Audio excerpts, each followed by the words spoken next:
Exactly. Let's unpack this.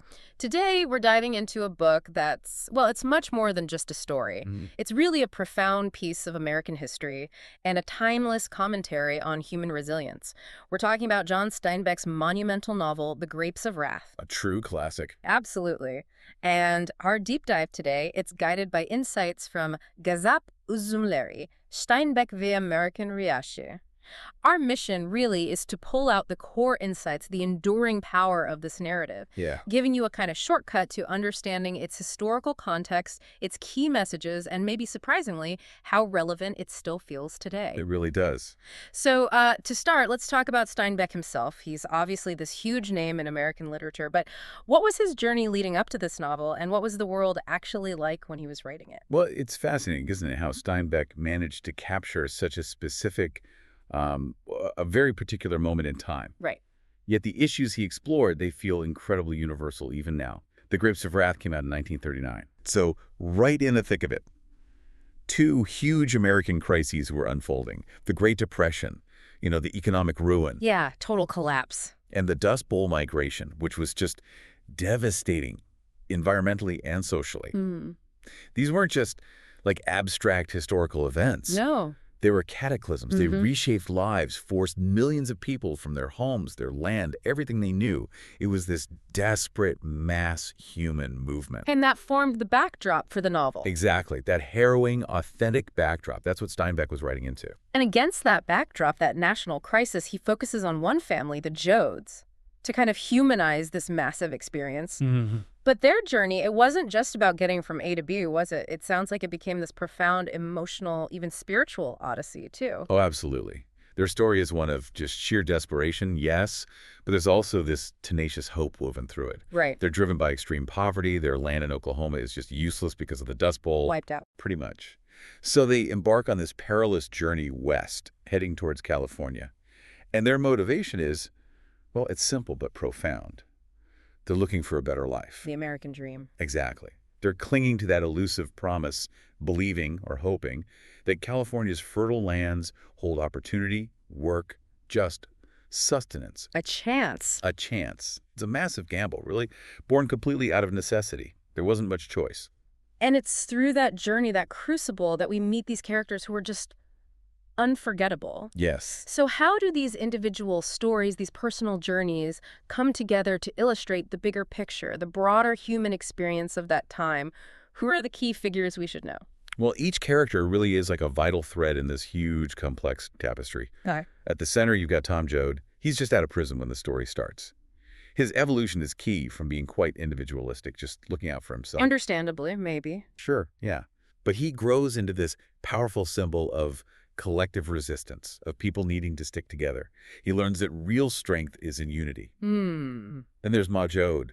She's the matriarch, unwavering. Incredible character. Absolutely. Yeah. She is the embodiment of family strength, of unity. She literally holds them together when everything else is falling apart. Yeah. Her husband, Pal Joad, he has a tougher time. He struggles, to keep his traditional role as head of the family, his dignity, when circumstances are just crushing him. Yeah. It shows the strain on those traditional structures. Right. The loss of control. Exactly. And then you have Jim Casey, the former preacher. He's fascinating. He represents this kind of spiritual and communal awakening. How so? Well, he moves away from traditional religious faith towards a broader, more humanistic idea of connection, of all people being part of one soul. It's quite profound. And finally, Rose of Sharon, Tom's sister. Her personal story involves immense hardship and loss, but it culminates in this extraordinary, really poignant act of selflessness right at the end. It shows this deep resilience, this capacity for compassion, even in the absolute bleakest moments. Wow. It's hard not to feel deeply connected to them reading it. Especially Ma Joad, like you said, she feels like the anchor. She really is. But okay, looking beyond the individuals, what are the bigger, maybe uncomfortable societal truths Steinbeck is digging into here? He tackles some really fundamental themes. Oh, he does. And with such power, he masterfully weaves these critical themes through the whole narrative.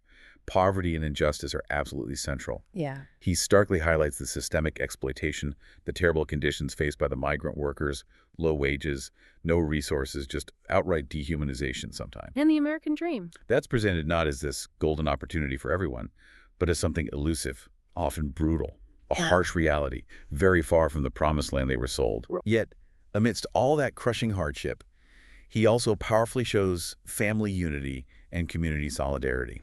So it's not all bleak. Not entirely. He shows how adversity can actually forge stronger bonds, create this shared sense of purpose, people helping each other out because nobody else will. And above all, I think the novel champions human dignity. It emphasizes that unwavering spirit, that resilience people can find, even when facing immense, unimaginable hardship.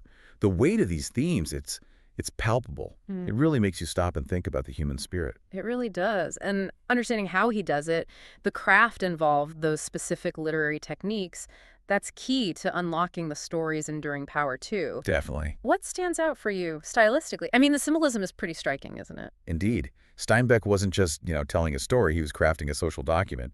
He used his literary artistry for profound effect.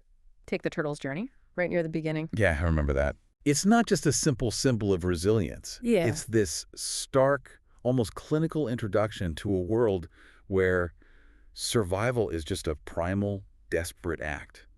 It sets the stage, showing the unyielding nature of the forces they're up against before we even meet the Joads. Establishes the tone. Exactly. And beyond that, he subtly weaves in biblical parallels too. Like an Exodus story. Sort of, yeah. It enriches the moral and spiritual dimensions, gives the Joad's journey this almost epic universal quality. But maybe the most unique thing is his structure. The alternating chapters you mentioned earlier. Yes, exactly. The intercarriage chapters. He shifts between the very intimate personal story of the Joad family. Which pulls you right in. Right. And then these broader, more analytical chapters that offer social commentary, describe the landscape, the economic forces, the collective experience. This creates both deep empathy for the characters and gives you, the reader, that wider societal perspective. It shows how individual suffering is tied into a much larger systemic problem. That's really effective. So, okay, let's bring it to the present. As we wrap up this deep dive, what does The Grapes of Wrath offer us? Right here, right now in 2025. It was written about a specific time, sure, but you said its message resonates today. Absolutely it does. Beyond the obvious parallels you might see with migration or economic inequality today. We're definitely there. Oh, yeah. But The Grapes of Wrath also offers this surprisingly sharp lens on the psychological toll of precarity, of insecurity, and how that shapes communities, sometimes for better, sometimes for worse. Its enduring message about inequality, migration, human resilience, it continues to resonate powerfully. You see echoes in modern global migration crises, certainly discussions about the wealth gap, the ongoing struggles of marginalized communities everywhere. Can you give an example? Well, think about how the novel depicts fear being weaponized against the dispossessed, the migrants, how the established communities react. Right, turning people against each other. Exactly. That feels incredibly pertinent to some of the political narratives we hear today, doesn't it? The book really encourages us, I think, to consider the human cost when systems fail, and the profound importance of empathy and collective action when people face hardship. That's a powerful takeaway. So maybe a final thought for everyone listening. As you reflect on the Joad's journey, think about not just the incredible resilience they showed, which is undeniable, but maybe also the fundamental question the book raises. How much of our human dignity is truly inherent, something inside us, and how much is it something granted or stripped away by the systems we live within? That's a deep question. It is, and this exploration of The Grapes of Wrath, well, it should certainly give you plenty to think about.